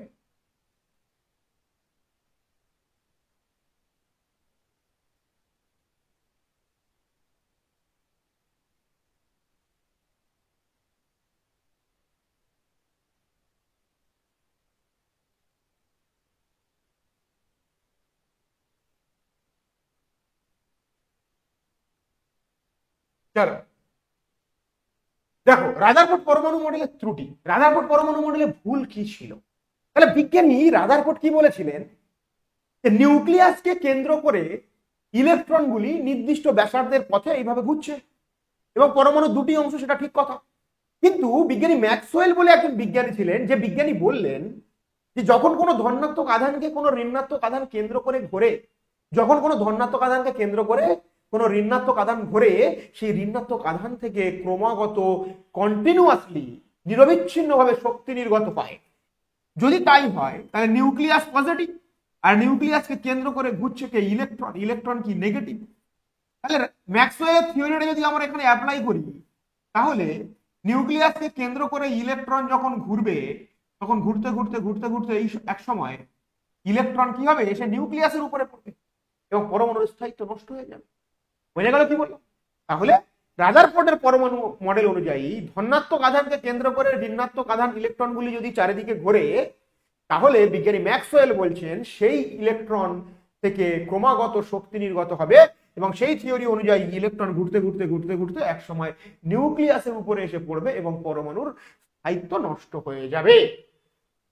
তার মানে রাদারফোর্ড পরমাণু মডেলের সাহায্যে পরমাণুর স্থায়িত্বের সঠিক ব্যাখ্যা দেওয়া যায় না। দেখো, ইলেকট্রন নেগেটিভ চার্জযুক্ত কণা হওয়ায় ম্যাক্সওয়েলের তড়িৎচুম্বকীয় তত্ত্ব অনুসারে পজিটিভ চার্জযুক্ত নিউক্লিয়াসকে কেন্দ্র করে আবর্তনরত অবস্থায় ইলেকট্রন থেকে প্রতি মুহূর্তে শক্তির বিকিরণ হওয়া উচিত। এইভাবে ক্রমাগত শক্তি হারানোর ফলে ইলেকট্রন কুণ্ডলী ক্রমশ শক্তি হারাতে থাকার ফলে ইলেকট্রন কুণ্ডলী ক্রমশ গতিবেগ কমতে থাকবে, এবং ইলেকট্রন শক্তি হারাচ্ছে। ইলেকট্রন তুমি মনে করো একটা মাঠের মধ্যে তুমি ঘুরছো, 10 পাক তুমি ঘুরলে, দাঁড়াও ফোকাসটা ঠিক আছে তো? মনে করো তুমি একটা মাঠের মধ্যে তুমি 10 পাক ঘুরলে, 10 পাক ঘোরার পরে তোমার অলরেডি দেখবে এনার্জি অনেক লস হয়ে গেছে। আমি জাস্ট এক্সাম্পল দিচ্ছি। তুমি দেখবে তোমাকে 10 পাক ঘুরতে বলেছে, তুমি 4-5 পাক ঘোরার পরে, 4 বা 5 পাক ঘোরার পরে একটা মাঠে তুমি মনে করো অনেক শক্তি তোমার কমে গেছে। যেহেতু তোমার টার্গেট 10 পাক, তুমি কি করবে? আস্তে আস্তে দেখবে তুমি সার্কেলটাকে ছোট করে নিচ্ছ। দেখো ব্যাপারটা সেরকমই দাঁড়াচ্ছে। তাহলে আস্তে আস্তে সার্কেলটা ছোট হয়ে যাবে, কারণ ওর শক্তি হারাচ্ছে, এবং গতিবেগও তার কমে যাবে। ফলে গতিবেগ হারাবে, এবং ক্রমহ্রাসমান গতিশীলতার জন্য ইলেকট্রনের কক্ষপথের ব্যাসার্ধ কমতে থাকে, এবং এক সময় ইলেকট্রন নিউক্লিয়াসের উপরে আছড়ে পড়ে, অর্থাৎ পরমাণুর ইলেকট্রনীয় মডেলের স্থায়িত্বের অস্তিত্ব থাকে না। তার মানে কি, রাদারফোর্ড পরমাণু মডেলের সাহায্যে পারমাণবিক কক্ষপথের সুস্থির ব্যাখ্যা দেওয়া যায় না। দেখো দেখো কক্ষপথ মানে কি, নিউক্লিয়াস থেকে ইলেকট্রন যেখানে অবস্থান করছে তার দূরত্ব। এবার ইলেকট্রনটা যদি কখনো এখানে থাকে, কখনো এখানে থাকে, যদি কখনো এখানে থাকে, যদি কখনো এখানে থাকে, তাহলে প্রত্যেক মুহূর্তে তার ডিস্টেন্স কি হচ্ছে, প্রত্যেক মুহূর্তে তার ডিস্টেন্সের পরিবর্তন ঘটছে, ডিস্টেন্স চেঞ্জ হচ্ছে। তাই কক্ষপথের দেখো কক্ষপথ চেঞ্জ হয়ে যাচ্ছে, অবস্থান চেঞ্জ হলে কক্ষপথ চেঞ্জ হয়ে যাবে, ফলে সঠিক কক্ষপথেরও ব্যাখ্যা দেওয়া যায় না। এইবার নেক্সট ত্রুটি কি, এই ত্রুটিটা একটু তোমাদের জটিল বলে মনে হবে, কিন্তু বিষয়টা জটিল নয়, খুবই সহজ। দেখো আমরা যে বর্ণ দেখতে পাই, আমরা প্রকৃতিতে যে সকল বর্ণ দেখতে পাই, যে কোনো বস্তু থেকে যে কালার তৈরি হয় না, বর্ণ দেখার মূল কারণ হলো শক্তির বিকিরণ। শক্তির বিকিরণ হলে বর্ণ দেখা যায়, কোনো বস্তু থেকে শক্তি নির্গত হলে বর্ণ দেখা যায়। তো এটা নিয়ে আমি ডিটেলসে যাব না। দেখো রাদারফোর্ড পরমাণু মডেল অনুযায়ী নিউক্লিয়াসকে কেন্দ্র করে যখন ইলেকট্রনগুলি ঘুরছে, তখন নিরবিচ্ছিন্নভাবে শক্তি নির্গত হচ্ছে, কন্টিনিউয়াসলি। কেমন? কন্টিনিউয়াসলি, নিরবিচ্ছিন্নভাবে। কেমন ভাবে শক্তি নির্গত হচ্ছে? নিরবিচ্ছিন্ন। তাহলে যেহেতু শক্তি নির্গত হচ্ছে নিরবিচ্ছিন্ন ভাবে, যেহেতু শক্তি নির্গত হচ্ছে নিরবিচ্ছিন্ন ভাবে, তাহলে বর্ণালী দেখার কথা ছিল নিরবিচ্ছিন্ন বর্ণালী, কিন্তু পরমাণু বিচ্ছিন্ন বর্ণালী তৈরি করে। কিন্তু পরমাণু কি বর্ণালী তৈরি করে? বিচ্ছিন্ন বর্ণালী তৈরি করে। দেখো ঘূর্ণায়মান ইলেকট্রন নিরবিচ্ছিন্ন ভাবে শক্তি বিকিরণ করতে থাকলে পারমাণবিক বর্ণালী সূর্যরশ্মির বর্ণালীর মতো নিরবিচ্ছিন্ন হওয়ার কথা। সূর্যরশ্মির বর্ণালী মানে কি? যেমন বেনি আসহ কলা, রংধনু। রংধনু কেমন? দেখো 7টা রং পরপর পরপর দেখা যায়, এই যে প্রত্যেকটা রং পরপর পরপর দেখা যাচ্ছে, একে বলে নিরবিচ্ছিন্ন বর্ণালী। আর যদি এরকম হয়, লালের পরে একটা কালো দাগ, তারপরে নীল, তারপরে কালো দাগ, তারপরে আরো একটা কালার, তাহলে বিভিন্ন রকম কালারের মাঝখানে যদি ব্ল্যাক দাগ চলে আসে, তখন আমরা তাকে কি বলবো? বিচ্ছিন্ন বর্ণালী। কিন্তু তাহলে ঘূর্ণায়মান ইলেকট্রন যেহেতু নিরবিচ্ছিন্ন ভাবে শক্তির বিকিরণ করে, তাই বর্ণালী সূর্যের মতো নিরবিচ্ছিন্ন হওয়া উচিত, কিন্তু পরমাণু প্রকৃতপক্ষে রেখা বর্ণালী বা বিচ্ছিন্ন বর্ণালী সৃষ্টি করে। সুতরাং রাদারফোর্ড পরমাণু মডেল পারমাণবিক বর্ণালীর উৎসের ব্যাখ্যা করতে অক্ষম। বুঝে গেল কি বললাম? তাহলে এই হলো রাদারফোর্ড পরমাণু মডেল এবং রাদারফোর্ড পরমাণু মডেলের কি সীমাবদ্ধতা বা ত্রুটি। পরীক্ষা করতে পারে যে রাদারফোর্ড পরমাণু মডেলের ত্রুটি আলোচনা করো বা লেখো। ঠিক আছে, রাদারফোর্ড পরমাণু মডেল বিবৃতি করো। পরমাণুর নিউক্লিয়াস কাকে বলে? নিউক্লিয়াসকে আবিষ্কার করেছিলেন, প্রোটনকে আবিষ্কার করেছিলেন, নিউট্রনকে আবিষ্কার করেছিলেন, ইলেকট্রনকে আবিষ্কার করেছিলেন। ক্যাথোড রশ্মির বৈশিষ্ট্য লেখো, অ্যানোড রশ্মির বৈশিষ্ট্য লেখো। এই ধরনের প্রশ্ন করতে পারে। আইসোটোপ, আইসোবার, আইসোটোন কি এবং পারমাণবিক সংখ্যা কি, ভর সংখ্যা কি, এগুলো আমরা শিখবো। আমরা আরো বিভিন্ন গুরুত্বপূর্ণ বিষয় এই টপিকের মধ্যে শিখবো। কিভাবে আমাদেরকে যদি বলে দেয় যে কতগুলি মানে ইলেকট্রনের সংখ্যা যদি বলে দেয়, তাহলে আমরা কিভাবে একটি পরমাণুর প্রত্যেকটি কক্ষপথে কতগুলি করে ইলেকট্রন আছে সেগুলোও শিখবো। তো চলো আজকে শুরু করা যাক আজকের ক্লাস। দেখো পারমাণবিক সংখ্যা বা পরমাণু ক্রমাঙ্ক কি?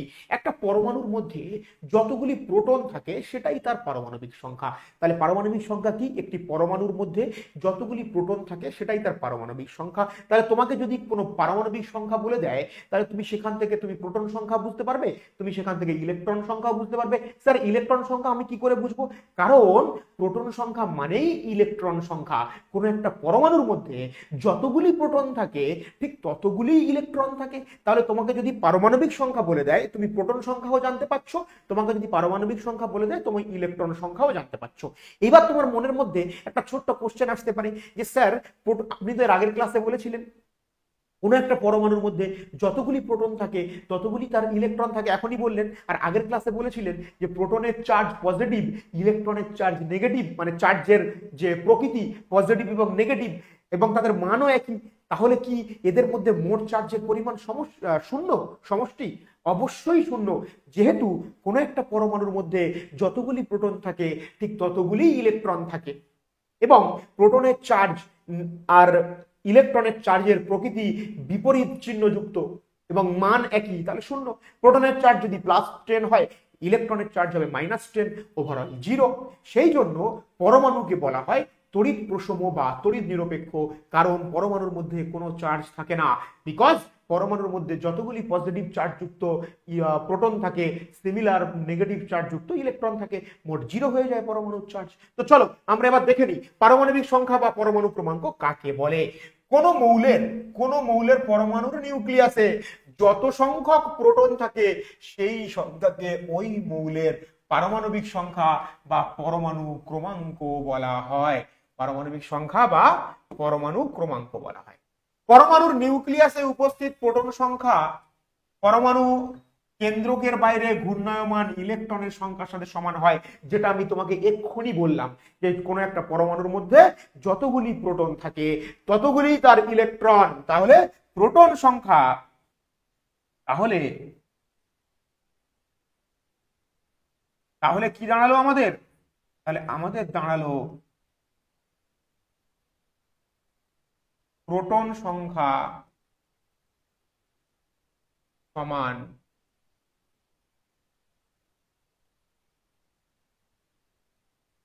ইলেকট্রন সংখ্যা। মনে থাকে যেন।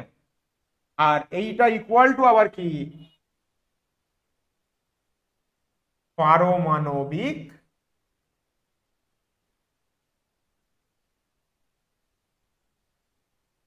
সংখ্যা বা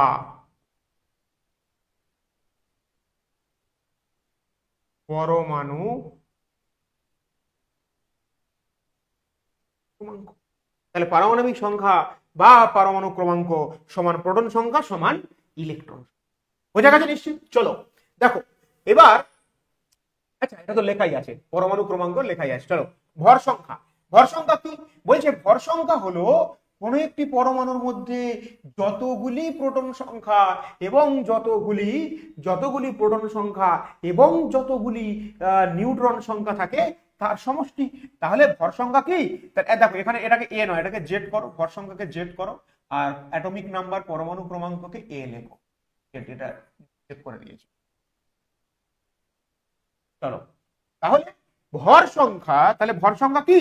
ভর সংখ্যা জেড ইকুয়াল টু, ভর সংখ্যা জেড ইকুয়াল টু প্রোটন সংখ্যা প্লাস নিউট্রন সংখ্যা। তাহলে ভর সংখ্যা জেড সমান প্রোটন সংখ্যা প্লাস নিউট্রন সংখ্যা। অর্থাৎ অর্থাৎ কোন একটা পরমাণুর মধ্যে যতগুলি প্রোটন থাকে যতগুলি নিউট্রন থাকে তাদের সমষ্টিকে আমরা কি বলতে পারবো?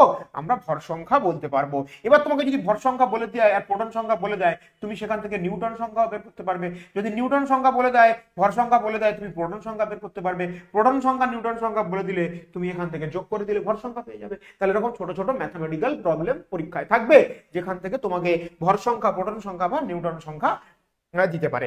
এইবার দেখো একটা পরমাণুকে কিভাবে প্রকাশ করা হয়। দেখো এই পেজটা আমি নতুন নিলাম।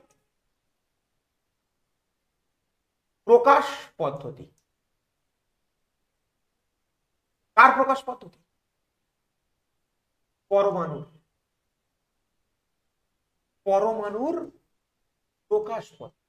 যে একটা পরমাণুকে কিভাবে প্রকাশ করা হয়। আমি ধরে নিচ্ছি একটা পরমাণুকে যদি মনে করি এক্স, তাহলে ভর সংখ্যা লেখা হয় উপরে। একটা পরমাণুর ভর সংখ্যাকে লেখা হয় উপরে, পারমাণবিক সংখ্যাকে লেখা হয় নিচে। যেমন কি দেখো উপরে দিয়ে দিচ্ছি জেড আর নিচে দিয়ে দিচ্ছি এ। তাহলে এইটাই হচ্ছে ফরম্যাট, এটা পরমাণু লেখার পদ্ধতি। যেখানে জেড ইকুয়াল টু, আমি জেডটাকে এইভাবে লিখি, জেড ইকুয়াল টু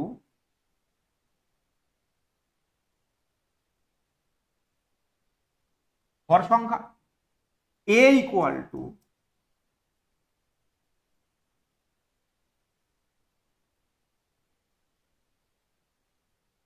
পারমাণবিক, এ ইকুয়াল টু পারমাণবিক সংখ্যা। আর এক্স কি? এক্স হচ্ছে পরমাণুর সংকেত, এক্স হলো পরমাণুর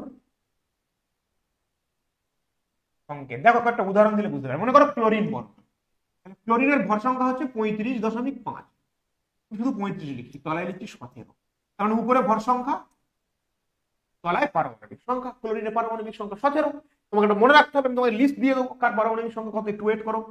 মনে করো হাইড্রোজেন, হাইড্রোজেনের ভর সংখ্যা 1, পারমাণবিক সংখ্যা। মনে করো অক্সিজেন, ভর সংখ্যা 16, পারমাণবিক সংখ্যা। আর মনে করো কার্বন, ভর সংখ্যা, কার্বন মনে করো ভর সংখ্যা 12 আর পারমাণবিক সংখ্যা 6। তাহলে একটা পরমাণুকে এইভাবে লেখা হয়। ওকে, যেমন ধরো আমি এখান থেকে একটা কোশ্চেন নিয়ে নিচ্ছি। মনে করো এটা দিয়ে দিয়েছে পরীক্ষায়, দিয়ে বলছে ক্লোরিনের প্রোটন কতগুলি। তাহলে আমরা কি জানি, তলায় যদি পারমাণবিক সংখ্যা লেখা হয়, যেটাই পারমাণবিক সংখ্যা ওটাই প্রোটন সংখ্যা। তাহলে প্রোটন কতগুলি? 17টি। ইলেকট্রন কতগুলি? 17টি। আর যদি বলে ভর সংখ্যা, তাহলে জেড এর মান কত? তাহলে জেড এর মান কত 35। তাহলে নিউটন সংখ্যা কি হবে, নিউটন সংখ্যা কত যদি তোমাকে জানতে চাই তাহলে তুমি কি জানো 35 equal to proton plus Newton. তাহলে প্রোটনের মান কত 17, তাহলে 35 সমান 17 plus Newton. Newton equal to কত 35 মাইনাস 17, তাহলে কত বলো 18। তাহলে 18টি কি আছে নিউটন আছে। এরকম ভাবে তোমাকে সংকেত একটা বলে দেবে, দিয়ে তোমাকে প্রোটন সংখ্যা বা নিউটন সংখ্যা বা ভর সংখ্যা নির্ণয় করতে দেবে। চলো নেক্সট। আচ্ছা এগুলো পড়িয়েছিলাম, পেজের মধ্যে চলে এসছে, ওয়েট করে যাও। চলো এইবার দেখো, এইবার আমরা চলে আসছি আইসোটোপ। আইসোটোপ কি দেখো, এখান থেকে একটা টোপ দিয়ে দিয়েছে। আইসোটোপ মানে এখানে আমাদের একটা টোপ দিয়ে দিয়েছে, সেই টোপ থেকে আমরা ধরে ফেলবো আইসোটোপ কাকে বলে। চলো দেখো আইসোটোপ শেষে কি আছে প। প থেকে তুমি মনে রাখো পারমাণবিক সংখ্যা। প থেকে কি পারমাণবিক সংখ্যা, বা তুমি মনে রাখো প্রোটন সংখ্যা। তাহলে আইসোটোপ কাকে বলা হবে, যে সকল পরমাণুর পারমাণবিক সংখ্যা সমান কিন্তু ভর সংখ্যা আলাদা, তাদেরকে আমরা কি বলবো, তাহলে তাদেরকে আমরা বলবো আইসোটোপ। তাহলে কি সমান পারমাণবিক সংখ্যা বা প্রোটন সংখ্যা সমান, তাদেরকে আমরা কি বলবো পারমাণবিক। তাহলে প থেকে আইসোটোপের শেষে কি আছে প আছে, প থেকে মনে রাখবো পারমাণবিক সংখ্যা।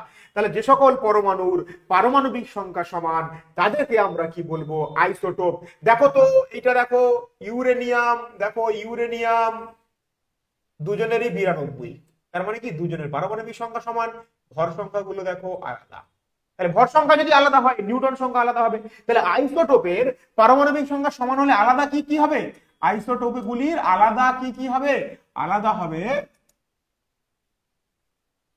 ভর সংখ্যা ও নিউট্রন সংখ্যা। আলাদা কি হবে, আলাদা হবে ভর সংখ্যা এবং নিউটন সংখ্যা।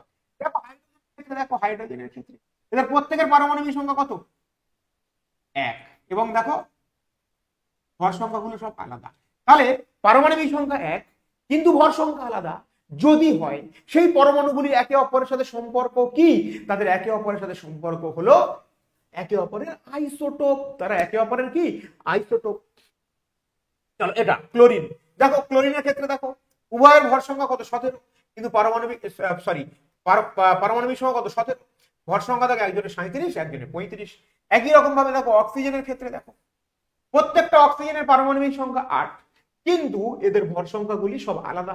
তাহলে ভর সংখ্যা আলাদা মানে প্রোটন সংখ্যা মানে নিউটন সংখ্যা আলাদা হবে। চলো বোঝা গেল। আচ্ছা আচ্ছা গড় পারমাণবিক ভর নির্ণয় এটা লাগবে না, তোমার এটা তোমাদের লাগবে না। ওকে চলো আইসোবার তোমরা দেখতে পাচ্ছ নিশ্চয়ই, আইসোবার। এই যে বার শব্দ আছে না, বার থেকে কি চলে আসছে দেখো ভর, ভর থেকে কি চলে আসছে ভর সংখ্যা, ভর থেকে কি চলে আসছে ভর সংখ্যা। তাহলে আইসোবার থেকে বার শব্দটা কেমন শুনতে লাগছে, কেমন শুনতে লাগছে দেখো বার ভর, বার ভর মানে দেখো ভরের সাথে কিছুটা সিমিলার। তাহলে ভর থেকে তুমি মনে রাখবে ভর সংখ্যা। তাহলে একই মানে ভিন্ন ভিন্ন পরমাণু, তবে তাদের যদি ভর সংখ্যাগুলি একই হয় আর পারমাণবিক সংখ্যা যদি আলাদা হয় তাহলে ভর সংখ্যা একই হবে। তাহলে ভর সংখ্যা কি হবে একই। তাহলে কি আলাদা হবে পারমাণবিক সংখ্যা, পারমাণবিক সংখ্যা কি হবে আলাদা, পারমাণবিক সংখ্যা হবে আলাদা। দেখো প্রত্যেকের 18 পারমাণবিক সংখ্যা, এর 19, এর 20, উপরে দেখো প্রত্যেকের কি ভর সংখ্যা 40। তাহলে আর্গন পটাশিয়াম ক্যালসিয়াম এদের মধ্যে কি সম্পর্ক আছে একে অপরের কি বলো আইসোবার। আইসোটোন কি, আইসোটোন কি দেখো আইসোটোন, দেখো টোন শব্দ শেষে কি আছে টোন। তাহলে টোনটা অনেকটা শুনতে দন্তন্য দিয়ে শুরু হচ্ছে, তাহলে কি হবে আমরা দন্তন্য দিয়ে আমাদের কি আছে নিউট্রন। তাহলে বলছে যদি কোনো পরমাণুর নিউট্রন সংখ্যা সমান হয়, যদি কোনো পরমাণুর নিউট্রন সংখ্যা সমান হয় তাহলে আমরা কি বলবো তারা একে অপরের আইসোটোন। দেখো যেমন এখানে সিলিকন, সিলিকন কি আছে সিলিকন 30 তলায় 14, আর এখানে কি আছে ফসফরাস উপরে 31 তলায় 15। তাহলে সিলিকনের পারমাণবিক সংখ্যা প্রোটন সংখ্যা কত 14, তাহলে নিউটন কত হবে ভর সংখ্যা থেকে বাদ দিতে হবে 30 বিয়োগ 14, তাহলে কত হয়ে যাচ্ছে বলো, তাহলে 4 হলো। আচ্ছা, এখানে প্রোটন সংখ্যা কত? 15। আর তাহলে এর নিউটন সংখ্যা কত হবে বলো? 31 মাইনাস 15 মানে কত? 16। তাহলে দেখো নিউটন সংখ্যা সমান, সিলিকন এর সাথে ফসফরাসের নিউটন সংখ্যা কত? সমান। তাহলে নিউটন সংখ্যা সমান হলে তাহলে আমরা তাদেরকে একে অপরের কি বলবো? তাদেরকে আমরা একে অপরের বলবো আইসোটোন। বোঝা গেল? চলো, আইসো ডায়াফার তোমাদের সিলেবাসে নেই, দরকার নেই এটা, ঠিক আছে, দরকার নেই।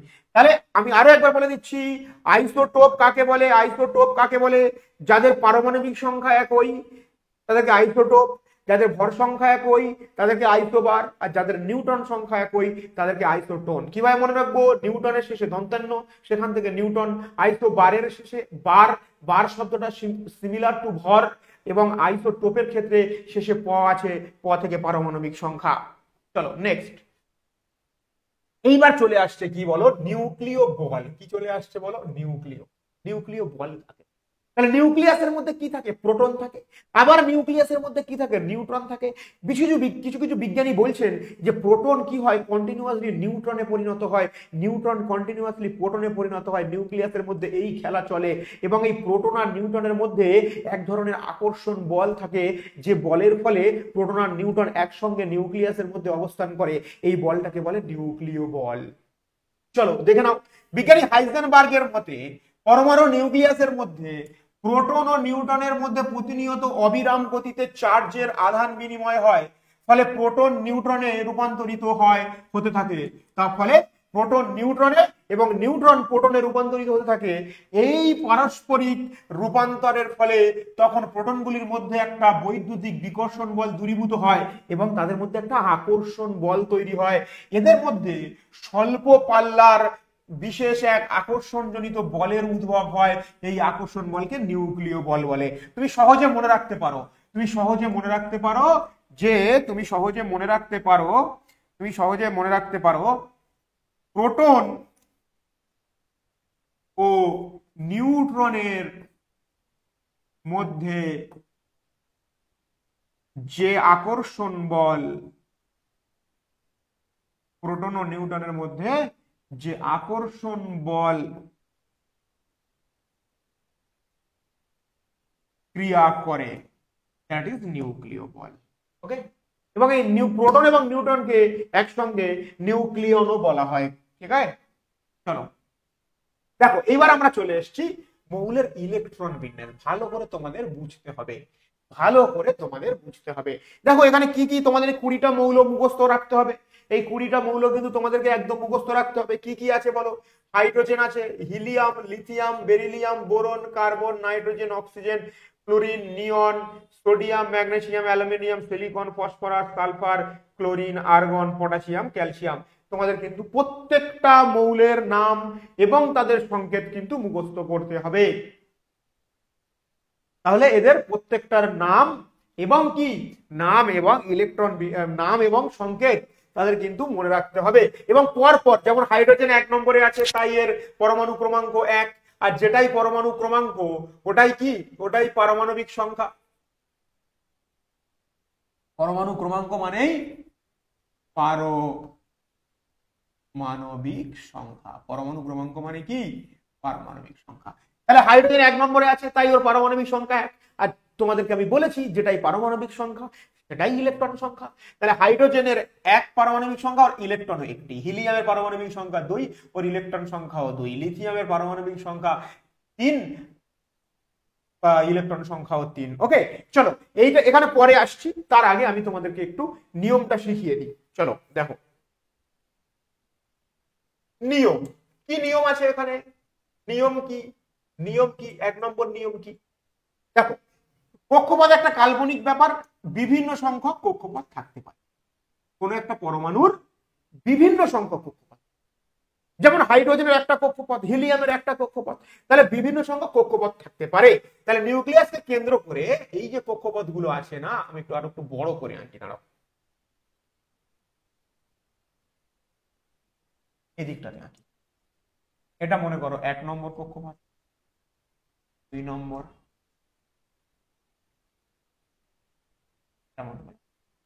তাহলে এটা 1 নম্বর কক্ষপথ।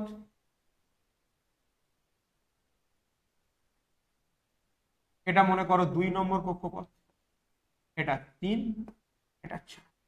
তাহলে দেখো একটা পরমাণু একাধিক কক্ষপথ থাকতে পারে, যতগুলি ইলেকট্রন ইলেকট্রন অনুযায়ী কক্ষপথ তৈরি হবে। ধীরে ধীরে একটু অপেক্ষা করো, বুঝতে পারবে। আমি ধরে নিচ্ছি কোনো একটা পরমাণুর 4খানা কক্ষপথ আছে, 5টাও থাকতে পারে, 6টাও থাকতে পারে, 7টাও থাকতে পারে। নিয়ম হলো প্রথম কক্ষে 2টি ইলেকট্রন সর্বোচ্চ থাকবে। তাহলে প্রথম কক্ষে আমরা সর্বোচ্চ 2টি ইলেকট্রন থাকবে না, আমরা বসাবো, অনেক ব্যাপার আছে, 2টি ইলেকট্রন বসাতে হবে। তাহলে প্রথম কক্ষে সর্বোচ্চ কটা? 2টি। তাহলে সর্বনিম্ন কি? 1টি থাকতে পারে। তাহলে প্রথম কক্ষপথে 1টি অথবা 2টি ইলেকট্রন থাকতে পারে, মানে বসানোর জন্য তোমাকে বসাতে হবে। 2 নম্বর নিয়ম। দ্বিতীয় কক্ষে সর্বোচ্চ 8টি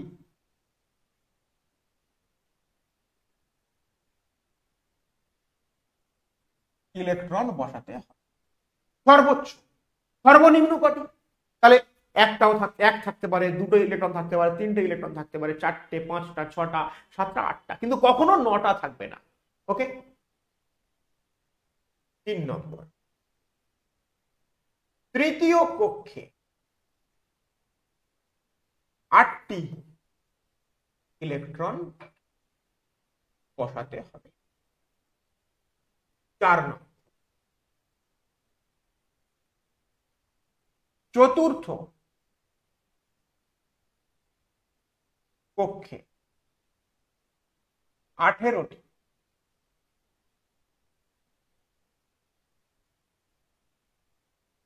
ইলেকট্রন বসাতে। তাহলে চতুর্থ পর্যন্ত, তাহলে প্রথমে আমি কটা বসা দেবো? ম্যাক্সিমাম 2টো। যদি আমার কাছে 2টো ইলেকট্রন থাকে তো 2টো বসাবো, যদি না থাকে একটা থাকলে একটা বসাবো। দ্বিতীয়তে আমি কটা বসাবো? 8টা বসাবো যদি থাকে, যদি না থাকে তো 8-এর কম যতগুলি ইলেকট্রন থাকবে আমি বসাবো। আচ্ছা, 2 নম্বর ভর্তি হয়ে গেলে আমি কোথায় চলে আসবো? 3 নম্বরে। 3 নম্বরে আমি কটা বসাবো? আবারও ম্যাক্সিমাম কটা বসাতে পারবো 3 নম্বরে? 8টা। ঠিক আছে। 4 নম্বরে আমি কটা বসাবো? 4 নম্বরে আমি বসাবো কত? 18টা। ঠিক আছে, চলো। 1 নম্বর কক্ষপথকে বলা হয়, 1 নম্বর কক্ষপথকে বলা হয় কে কক্ষপথ, 2 নম্বরকে বলা হয় এল কক্ষপথ, 3 নম্বরকে বলা হয় এম কক্ষপথ, 4 নম্বরকে বলা হয় এন কক্ষপথ। তাহলে 1 নম্বর কক্ষপথকে আবার আমরা কি বলি? অ্যালফাবেটিক্যালি কে কক্ষপথ। যদি তোমাকে কে কক্ষপথ বলে প্রশ্নে, তুমি তাহলে ভাববে 1 নম্বর কক্ষপথ। যদি তোমাকে বলে কে কক্ষপথে কতগুলি ইলেকট্রন থাকতে পারে, তাহলে তুমি 2 বলবে, মানে ইলেকট্রন বিন্যাস করার সময়।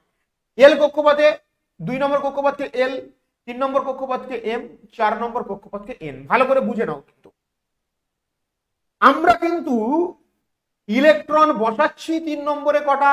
8টা। কি লেখা আছে? তৃতীয় কক্ষপথে 8টি ইলেকট্রন বসাতে হবে, কিন্তু ওখানে থাকতে পারে কটা সেটা আলাদা নিয়ম আছে, ভালো করে বুঝে নাও। কিন্তু ইলেকট্রন বিন্যাস করার সময় আমি কত বসাবো? ম্যাক্সিমাম ইলেকট্রন আমি কটা বসাতে পারবো 3 নম্বরে? 8টা।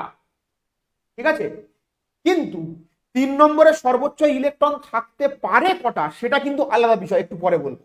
কিন্তু ইলেকট্রন বিন্যাস করার সময় 3 নম্বরে আমি কটা বসাবো ইলেকট্রন? ম্যাক্সিমাম 8টা। ম্যাক্সিমাম 8টা। 4 নম্বরে কটা বসাবো? ম্যাক্সিমাম 18টা।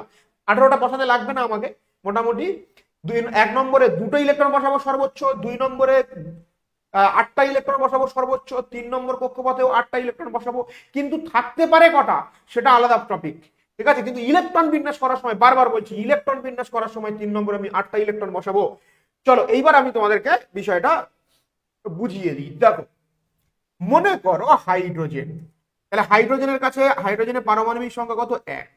তাহলে হাইড্রোজেনের কতগুলি ইলেকট্রন কতগুলি আছে? 1টি। তাহলে এই মাঝখানে দিলাম নিউক্লিয়াস, এটা কিন্তু কক্ষপথ নয়, নিউক্লিয়াস, নিউক্লিয়াস। আর এই 1, তাহলে ওর একটা ইলেকট্রন 1 নম্বর কক্ষপথে বসে গেল। আর তো ইলেকট্রন নেই হাইড্রোজেনে। হাইড্রোজেন হচ্ছে সবচেয়ে গরিব হচ্ছে হাইড্রোজেন। চলো এবার মনে করো হিলিয়াম। আমি আর একটা নতুন পেজ নিই, নতুন একটা পেজ নিই। মনে করো হিলিয়াম। তাহলে হিলিয়ামের ইলেকট্রন পারমাণবিক সংখ্যা কত? 2। ব্র্যাকেটে লিখছি পারমাণবিক সংখ্যা, মানে ইলেকট্রনের সংখ্যা কতগুলি? 2। তাহলে নিউক্লিয়াস এই, তাহলে কক্ষপথ এই, তাহলে ইলেকট্রন কটা বসবে? একটা, দুটো। এর অন্য কক্ষপথ কেন নিলাম না? কারণ 1 নম্বর কক্ষপথে তো দুটো ইলেকট্রন বসে। কক্ষপথ যখন আমরা ইলেকট্রন বিন্যাস করব, প্রত্যেকটা পরমাণুর 1 নম্বর 2 নম্বর করে আঁকতে হবে। একে এবার তার যতগুলি ইলেকট্রন আছে সেই ইলেকট্রনগুলো আমরা নিয়ম অনুযায়ী বসাবো। এবার দেখো, মনে করো লিথিয়াম, এই নিউক্লিয়াস, এই মনে করো 1 নম্বর কক্ষপথ, এবার 2 নম্বর কক্ষপথ। কেন নিলাম এটা? কারণ লিথিয়ামের পারমাণবিক সংখ্যা 3, মানে এর ইলেকট্রন সংখ্যা কতগুলি? এর ইলেকট্রন সংখ্যা কতগুলি? 3। তাহলে প্রথম কক্ষে কটা ইলেকট্রন যাবে ম্যাক্সিমাম? 1, 2। লিথিয়ামের হাতে কটা ইলেকট্রন আছে? 3খানা ইলেকট্রন আছে। তাহলে প্রথমে চলে গেল কটা? 2টো। আর হাতে কটা পড়ে আছে? একটা। তার মানে চলে গেল এখানে একটা। যদি তোমাকে বলে লিথিয়ামের ক্ষেত্রে কে কক্ষপথে কতগুলি ইলেকট্রন আছে? কে তে আছে কতগুলি? কে তে আছে 2টি ইলেকট্রন। এল এ কতগুলি ইলেকট্রন আছে? এল এ আছে 1টি ইলেকট্রন। কি বললাম, বোঝা গেল? তাহলে এই 3টে ভাগ হয়ে গেছে, কে তে আছে 2টি আর এল এ আছে 1টি।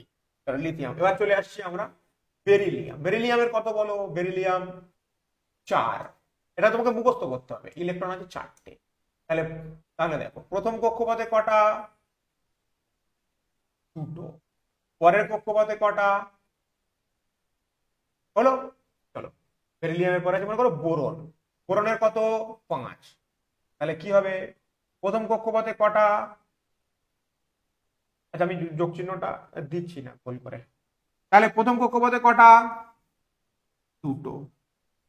পরের কক্ষপথে ম্যাক্সিমাম কটা থাকতে পারে? 8টা। কিন্তু আমার কাছে ইলেকট্রন মোট কটা? বোরনের 5টা। তাহলে প্রথমে 2টো, তার পরের ঘরে কটা হবে? 1, 2, 3টি। তাহলে এখানে আমি 3টে বসাতে পারলাম, কিন্তু প্রথম কক্ষপথে আমি 3টি বসাতে পারবো না। দ্বিতীয় কক্ষপথে আমি 3টে বসাতে পারি, কারণ ওখানে 8টা ম্যাক্সিমাম থাকতে পারে। চলো আমি যদি কার্বনের করি, কার্বনের পারমাণবিক সংখ্যা 6। তাহলে ইলেকট্রন, তাহলে এখানে যদি বলে যে কে কক্ষপথে কতগুলি আছে? 2টি। এল এ কতগুলি আছে? 3টি। চলো কার্বনের ইলেকট্রন কতগুলি? 6টি। কার্বনের ইলেকট্রন কতগুলি? 6টি। এই মনে করো নিউক্লিয়াস, এই প্রথম কক্ষপথ, দ্বিতীয়। প্রথম কক্ষপথে কটা? 2টো। পরের কক্ষপথে 1, 2, 4। তাহলে কে তে কটা? 2টি। এল এ কটা? 4টি। মনে করো অক্সিজেন দিয়েছে, অক্সিজেনের কত? অক্সিজেন হচ্ছে 8। তাহলে এই ধরো নিউক্লিয়াস, প্রথম কক্ষপথে কটা? 2টো। পরের কক্ষপথে কটা হবে? তাহলে আমার হাতে আর কটা পড়ে আছে 8-এর মধ্যে? 6টা। তাহলে 1, 2, 3, 4, 5, 6। ই মানে ইলেকট্রন। তাহলে এইভাবে, তাহলে যদি বলে যে অক্সিজেনের কে কক্ষপথে কটা? 2টো। এল কক্ষপথে কটা? 6টি। এবার মনে করো এখানে সোডিয়াম দিয়ে, সোডিয়ামের হচ্ছে কত? পারমাণবিক সংখ্যা 11, মানে ওর ইলেকট্রন সংখ্যা কত? 11। তাহলে এইবার তাহলে এই নিউক্লিয়াস, তাহলে নিউক্লিয়াসকে কেন্দ্র করে এই একটা কক্ষপথ, প্রথমে কটা বসালাম? 2টো। তাহলে আমার হাতে আর কটা পড়ে আছে? 9টা। তাহলে দ্বিতীয় কক্ষপথে আমি এবার চলে আসবো, প্রথমটা 2টো ভর্তি হয়ে গেলেই পরের কক্ষপথে চলে আসতে হবে। তাহলে এখানে কটা হবে? 1, 2, 3, 4, 5, 6, 7, 8। তাহলে কটা হয়ে গেল? 8টা। তুমি কিন্তু চাইলেও 9টা বসাতে পারবে না, কারণ নিয়মে তুমি বাধা পড়ে আসো যে 2 নম্বর কক্ষপথে তোমার ম্যাক্সিমাম 8টা বসে। তারপরে বলো একটা, আর হাতে তো একটা আছে। তাহলে প্রথমে তাহলে এখানে কে কক্ষপথে কটা? 2টো। এল এ কটা? 8টা। এম এ কক্ষপথে কটা? একটা। তাহলে ওটা সোডিয়ামের কতগুলি কক্ষপথ? 3টি কক্ষপথ, কে এল এম 3টি। মনে করো এখানে আরো অনেক হয়, সেগুলো তোমার দেখাবো সবগুলো একসাথে। মনে করো এখানে দিয়েছে, মনে করো ক্যালসিয়াম কত? 20। তাহলে মনে করো এই নিউক্লিয়াস, তাহলে আমি পুরোটা গোল করে আঁকছি না, এরকম ভাবে আঁকছি, 2, 3, 4। দেখো এটা কি? প্রথম কক্ষপথ, এটা দ্বিতীয় কক্ষপথ, এটা তৃতীয় কক্ষপথ, এটা চতুর্থ কক্ষপথ। তাহলে প্রথম কক্ষপথে কটা বসাবো বলো? 2টো। পরে কক্ষপথে কটা? 2, 3, 4, 5, 6, 7, 8। তাহলে হয়ে গেল 8। তৃতীয় কক্ষপথে ইলেকট্রন বসানোর নিয়ম কটা? 8টি। তৃতীয়তে কটা ইলেকট্রন বসাতে হবে? 8টি। তাহলে আমি এবার এখানে কটা বসাবো? 8টি। 1, 2, 3, 4, 5, 6, 7, 8। হাতে আর কটা পড়ে আছে? 20টা মোট। তাহলে প্রথমে দুটো বসালাম, তারপরে আমি 2 নম্বর কক্ষপথে আমাকে আবার কটা বসাতে হবে? 8টা। 3 নম্বরে কটা বসাতে হবে? 8টা। 4 নম্বরে কটা বসাবো তাহলে আমি? তাহলে 8 8 16 2 8 হলো, তাহলে বাকি পড়ে আছে কটা? দুটো। হয়ে গেল। তাহলে এই হচ্ছে বিষয়। এইবার ভালো করে শোনো, তাহলে তোমাকে এরকম বিভিন্ন পরমাণু দেবে, দিয়ে তোমাকে কিন্তু বলবে ইলেকট্রন বিন্যাস অনুযায়ী ইলেকট্রন বিন্যাস করো। তাহলে তোমাকে এরকম ভাবে লিখতে হবে, এবং তোমাকে বলতে পারে, ধরো এটা বললো যে ক্যালসিয়ামের কে কক্ষপথে কটা আছে? দুটো। এল এ কটা আছে? দুটো। এম এ কটা আছে? 8টা। এন এ সরি দুটো নয়, 8টা। এন এ কটা আছে? দুটো। হয়ে গেল। তাহলে পটাশিয়াম ক্যালসিয়াম যদি বলে ক্যালসিয়ামের কক্ষপথ কতগুলি? 4টি। বোঝা যাচ্ছে কি যাচ্ছে না? নিশ্চিত বোঝা যাচ্ছে। চলো এইবার আমি তোমাদেরকে বলবো, তাহলে এগুলো হচ্ছে ইলেকট্রন বিন্যাস সাজানোর নিয়ম। কিন্তু এখানে আমি 3 নম্বরে কটা বসিয়েছি? 8টা বসিয়েছি তো। কিন্তু ম্যাক্সিমাম থাকতে পারে কটা? আমি ইলেকট্রন বিন্যাস করার জন্য 8টা করে বসাচ্ছি, এটা নিয়ম। কিন্তু ওখানে থাকতে পারে কটা? তাহলে সেটা নিয়ে একবার একটু দেখে নিই। চলো, সর্বোচ্চ ইলেকট্রন আকার সূত্র কক্ষপথে, কোন কক্ষপথে সর্বোচ্চ কতগুলি ইলেকট্রন? এই সর্বোচ্চ ইলেকট্রনের সংখ্যা, সর্বোচ্চ ইলেকট্রনের সংখ্যা মন দিয়ে দেখো, সমান 2n², যেখানে n সমান কক্ষপথ। ওকে, এখানে n সমান কক্ষপথ। মনে করো এখানে আমি লিখছি কক্ষপথ, এখানে লিখছি কক্ষপথ, আর এখানে লিখছি সর্বোচ্চ ইলেকট্রন। থাকতে পারে, বারবার বলছি, দুটো পয়েন্ট কিন্তু গুলিয়ে ফেলবে। সর্বোচ্চ ইলেকট্রন কটা থাকতে পারে সেটা আলাদা বিষয়, আর ইলেকট্রন বিন্যাস করার সময় আমি সর্বোচ্চ কতগুলি ইলেকট্রন বসাতে পারবো সেটা কিন্তু আমি লিখে দিয়েছি। তাহলে দেখো, মনে করো 1 নম্বর কক্ষপথ, বা যেটাকে আমি কে কক্ষপথ বলি, সর্বোচ্চ ইলেকট্রন তাহলে কত হবে? তো কি 2n², আর কক্ষপথকে n দ্বারা প্রকাশ করা হয়, তাহলে কি লিখবো আমি? 2 ইন্টু 1 এর স্কয়ার মানে কত? 2। n ইকুয়াল টু 2 মানে কি কক্ষপথ? এল কক্ষপথ। আর সর্বোচ্চ ইলেকট্রন কতগুলি থাকবে? 2 ইন্টু 2 এর স্কয়ার, তাহলে কত? 2 ইন্টু 4 মানে কত? 8টি। n equal to 3। তাহলে ঠিক আছে, দেখো প্রথম দুটো 1 নম্বর আর 2 নম্বর কক্ষপথের ক্ষেত্রে সূত্র অনুযায়ী ইলেকট্রন কিন্তু ঠিকই আছে, প্রথমে আমি দুটো বসিয়েছিলাম, তারপরে 8টা। 3 নম্বরে দেখো m কক্ষপথ, তাহলে এখানে কি হবে? 2 ইন্টু 3 এর স্কয়ার মানে কত? 2 ইন্টু 9, তাহলে সর্বোচ্চ থাকার কথা কটা? 18টা। কিন্তু আমি বসাতে বলেছি কটা? 8টা। ইলেকট্রন বিন্যাস করার সময় বসাতে বলেছি কটা? 8টা। এটা কিন্তু মনে রাখবে। আচ্ছা, n ইকুয়াল টু 4 নম্বর কক্ষপথ, n কক্ষপথ, তাহলে কত হবে? 2 ইন্টু 4 এর স্কয়ার, তাহলে কত? 2 ইন্টু 16, তাহলে কত হয়ে যাচ্ছে? 32। ঠিক আছে, তাহলে এগুলো মনে রাখবে যে সর্বোচ্চ ইলেকট্রন থাকতে পারে কতগুলো যদি জিজ্ঞাসা করে। না না না, বেরোবো, আমি চলে যাবো কিছু আধ ঘন্টা পরে।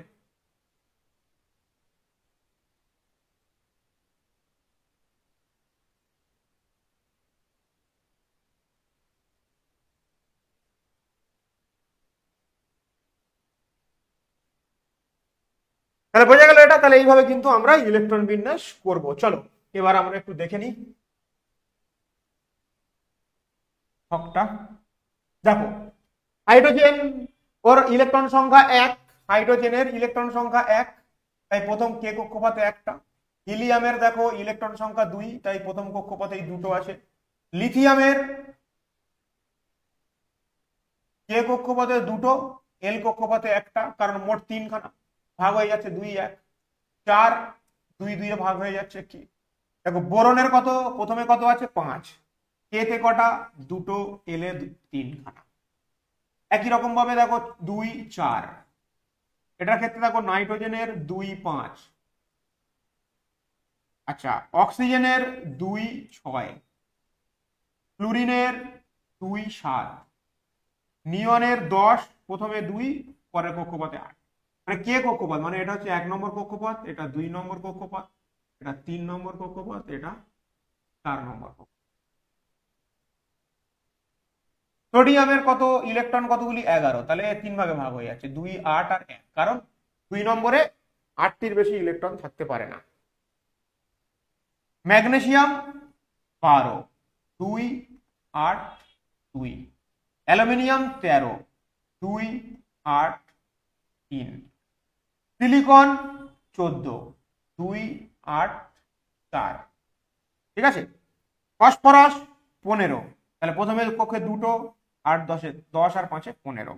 সালফারের কত 16, মানে ইলেকট্রনও 16, পারমাণবিক সংখ্যা যা ইলেকট্রন সংখ্যা তাই, তাহলে 2 8 হয়।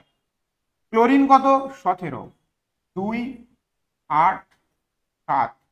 আর্গন কত 18, তাহলে ইলেকট্রন সংখ্যা 18, 2 8 10 আর 8 18। পটাশিয়ামের কত 19, তাহলে প্রথম কক্ষে কটা হবে দুটো, পরের কক্ষে কটা 8টা, আবার 8টা, তারপরে একটা। ক্যালসিয়ামের 20টা আছে, তাহলে ইলেকট্রনও 20টা, 2 8 8। ওকে, তাহলে এই হচ্ছে বিষয়। তাহলে বোঝা গেল নিশ্চয়ই ঘটনাটা। তাহলে এইভাবে কিন্তু তোমরা ইলেকট্রন বিন্যাস করবে, কত কোন কক্ষপথে কতগুলি করে ইলেকট্রন আছে এটাও জানতে চাইতে পারে। চলো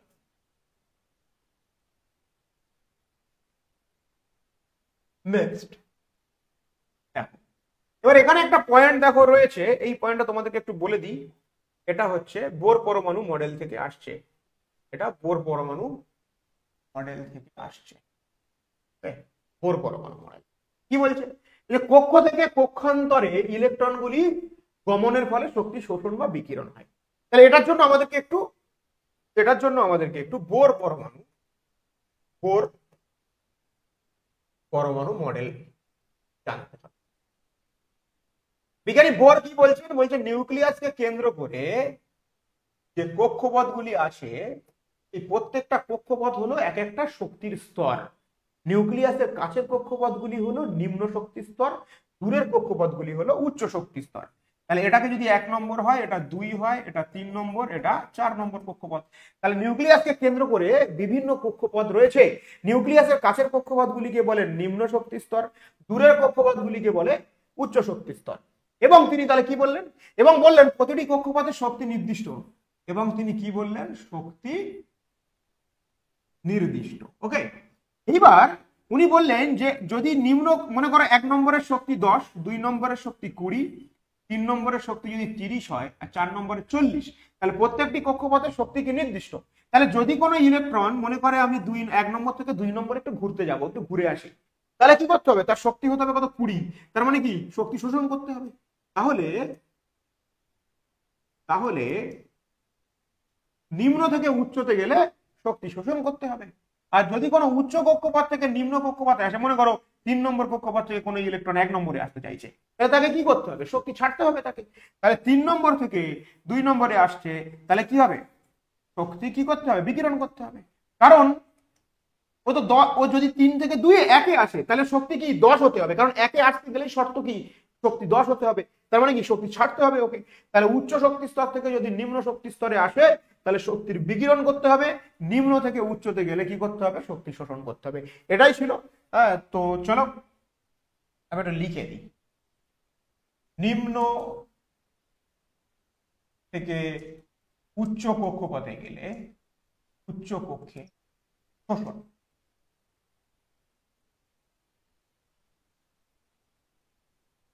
উচ্চ থেকে নিম্নে আসলে বিকিরণ করতে।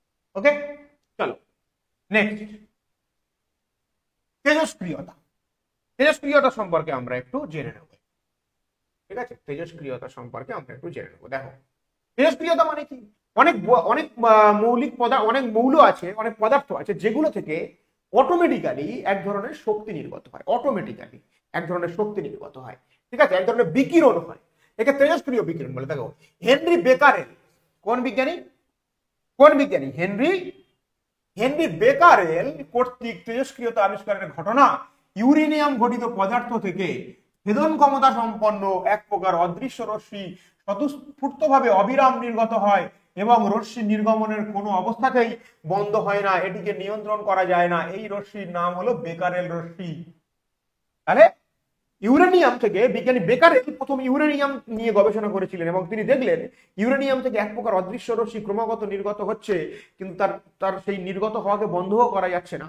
এই রশ্মির প্রথমে বিজ্ঞানী হেনরি বেকারেল এই রশ্মির নাম দিয়েছিলেন কি, বেকারেল রশ্মি। পরে পিয়েরি কুরি এবং মাদাম কুরি বলে দুই হাজবেন্ড ওয়াইফ, তারা দুজনেই বিজ্ঞানী ছিলেন, দুজনেই কুরি দম্পতি পিয়েরি কুরি এবং মেরি কুরি বেকারেল রশ্মির নতুন নাম দেন তেজস্ক্রিয় রশ্মি। তাহলে তেজস্ক্রিয় রশ্মি আবিষ্কার করেছিলেন প্রকৃতপক্ষে কে? Becquerel, Henry Becquerel. পরে এই রশ্মির নাম দেন কি? তেজস্ক্রিয়তা বা রেডিও অ্যাক্টিভ রে। কে নাম দেন? পিয়েরি কুরি এবং মাদাম কুরি। এবং এই দুইজন দম্পতি কিন্তু নোবেল প্রাইজ পেয়েছিলেন এবং 2বার নোবেল প্রাইজ পেয়েছিলেন। পদার্থ থেকে স্বতঃস্ফূর্ত ভাবে তেজস্ক্রিয় রশ্মি নির্গমনের ঘটনাকে বলা হয় তেজস্ক্রিয়তা। এবং যেসব পদার্থ থেকে এরূপ রশ্মি নির্গত হয় তাদেরকে তেজস্ক্রিয় পদার্থ বলে। নিশ্চয়ই বুঝে গেছো তোমরা যে কিছু বিশেষ পদার্থ আছে যে সমস্ত পদার্থের মধ্য থেকে কি হয়, এক ধরনের অদৃশ্য রশ্মি নির্গত হয় এবং চেষ্টা করলেও সেটাকে বন্ধ করা যাচ্ছে না। এই রশ্মিগুলিকে কি বলা হয়? তেজস্ক্রিয় রশ্মি। এবং যে সকল পদার্থ থেকে এই ধরনের রশ্মি নির্গত হয় তাদেরকে আমরা তেজস্ক্রিয় পদার্থ বলি। ভারী মৌলের পরমাণুর নিউক্লিয়াস ভঙ্গুর প্রকৃতির হয়। নিউক্লিয়াস ভেঙে কি কি কণা নির্গত হয়? তাহলে যে সমস্ত ভারী মৌল আছে না সেইগুলো এই ধরনের তেজস্ক্রিয়তা দেখায়। ভারী মৌল মানে কি? রেডিয়াম, থোরিয়াম, পোলোনিয়াম, ঠিক আছে, যাদের পারমাণবিক ভর, এই যে আমরা একটু আগে পড়ছিলাম না যে পারমাণবিক সংখ্যা, ভর সংখ্যা, ভারী মৌল মানে হচ্ছে যাদের ভর সংখ্যা অনেক বেশি, 90 এর উপরে এইরকম। যেমন ইউরেনিয়ামের ভর সংখ্যা কত? 92। তার মানে পারমাণবিক সংখ্যা 92, 238 এর ভর সংখ্যা। তাহলে যাদের পারমাণবিক ভর অনেক বেশি, যাদের পারমাণবিক ভর অনেক বেশি, তারা তেজস্ক্রিয়তা দেখায়। এবং এই ভারী মৌলগুলির নিউক্লিয়াস কি আছে না, ভেঙে যায়। প্রত্যেকটা পরমাণুর নিউক্লিয়াস থাকবে, সেই নিউক্লিয়াস গুলো ভেঙে গিয়ে কি কি কণা তৈরি করে? আলফা কণা, বিটা কণা এবং গামা কণা তৈরি করে এবং গামা রশ্মি হিসাবে এরা নির্গত হয়। এবার দেখো আলফা কণা কি? আলফা কণা হলো পজিটিভ আধানযুক্ত হিলিয়াম কণার স্রোত। এটা তোমাদেরকে একটু এক্সট্রা ইনফরমেশন দিয়ে রাখছি। আচ্ছা, প্রতিটি আলফা কণার ভর কত? 4 একক। যেমন আলফা কণা হচ্ছে এইভাবে লেখা হয় He4 4He2, ঠিক আছে। তাহলে আলফা কণার ভর কত? 4 একক। এবং চার্জ কত? +2। বিটা রশ্মি হলো উচ্চ ভেদন ক্ষমতা সম্পন্ন অত্যন্ত দ্রুতগামী কণা, যার আধান 1 একক নেগেটিভ আধান যুক্ত, যার আধান কি? নেগেটিভ। তাহলে আলফা কণা কি? আলফা কণা হচ্ছে পজিটিভ চার্জ যুক্ত, বিটা কণা কি? নেগেটিভ চার্জ যুক্ত। এবং গামা রশ্মি কি? গামা রশ্মি হলো এক প্রকার তড়িৎ চুম্বকীয় তরঙ্গ। গামা রশ্মি এক প্রকার তড়িৎ চুম্বকীয় তরঙ্গ। চলো, তাহলে আমরা তেজস্ক্রিয়তাটাও মোটামুটি বুঝলাম। এখানে তোমাদের আর এখান থেকে করার দরকার নেই। তাহলে পরমাণুর গঠন এখানে সমাপ্ত করলাম। আশা করি তোমাদের ক্লাসটা ভালো লেগেছে। ভালো লাগলে নিজেও দেখো, বন্ধুদেরকেও দেখতে সাহায্য করো। সবাই ভালো থেকো, সুস্থ থেকো এবং সামনে পরীক্ষা, তোমরা ভালো করে পড়াশোনা করো। সকলকে অনেক অনেক ধন্যবাদ।